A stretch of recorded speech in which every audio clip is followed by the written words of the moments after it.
What's up, YouTube? It's your boy Buzz saying, let's get straight to it, man. Before I show y'all this video, let me know what y'all think about this. 5 billionaires have lost their life in the Titanic sub. 5 billionaires have lost their life in the Titanic sub, man. I think this is a distraction, or if it ain't, my condolences to them, man. But some ain't sitting right about this. Some ain't right about this. 5 billionaires? Who finna lose 5 billionaires? Come on, man. Let me know in the comments what y'all think about Talk this. about that. Joining me now, David Markett, who is a former United States Navy captain.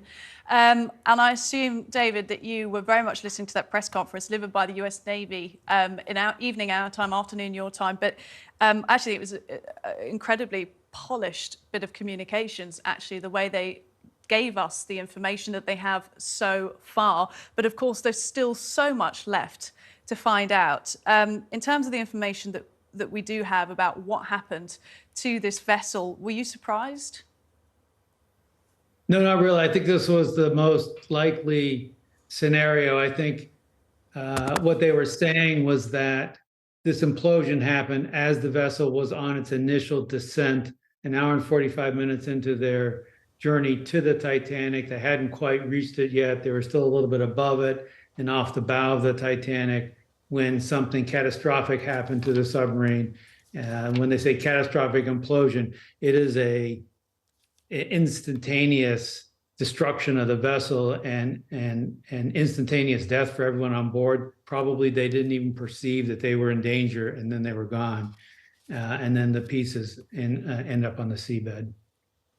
It's that, for some people I've heard sort of saying this evening, you know, we're clutching at straws here to try and find an outcome that is not as horrifying as we all hoped. And the instantaneous nature of it, some people say, that somehow provides some relief in knowing that. Let's talk a bit about the role of the US Navy in all of this. But I think quite interesting on this as well, something they pointed out in that press conference, is there's a few jurisdictions involved in this. There's people from Britain, there's people based in Dubai on the ship as well. That was Hamish Harding. The gentlemen who are British citizens were originally from Pakistan, Shahzada Dawood and Suleiman Dawood as well. So they were talking about the complication of this being far out at sea, but covering all these different sort of international bases. So how do you think the coordination of that mission has gone so far? Yeah, it seems pretty heroic to me. It's complicated just because of the physics and the nature of the thing. It's 2-hour airplane flight from Boston and an hour airplane flight from St. John, Newfoundland. There are at least four different countries involved in responding, including commercial entities. There's different government agencies. Navy's providing equipment. The Air Force is flying it. The Canadians are letting them land there and hushing them through customs. And so that sense of coordination can only be described as heroic and inspiring.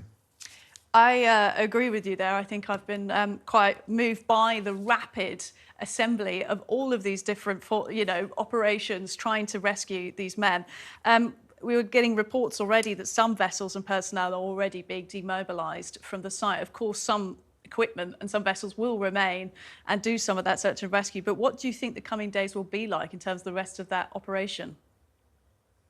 Well, we don't need the ships that are involved with, for example, there was a ship that had a hyperbolic decompression chamber. We don't need that anymore.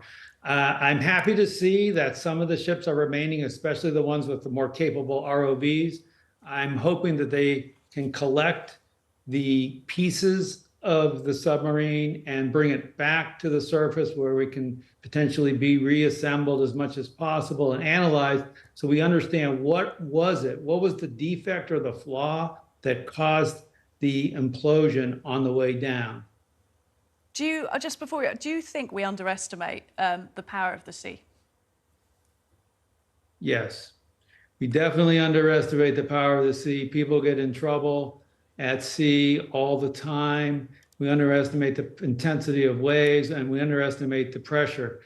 For example, people were asking about recovery of the bodies. There's no bodies. I hate to say it, but there's no bodies to recover. This implosion is so rapid. It compresses, the air in your lungs is instantaneously compressed to something about this size.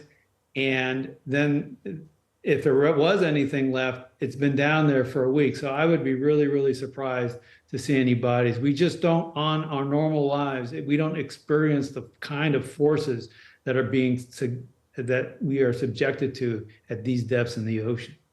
In our normal lives, we don't normally learn so much either about oceans for the rest of us and about the Navy and about the operations.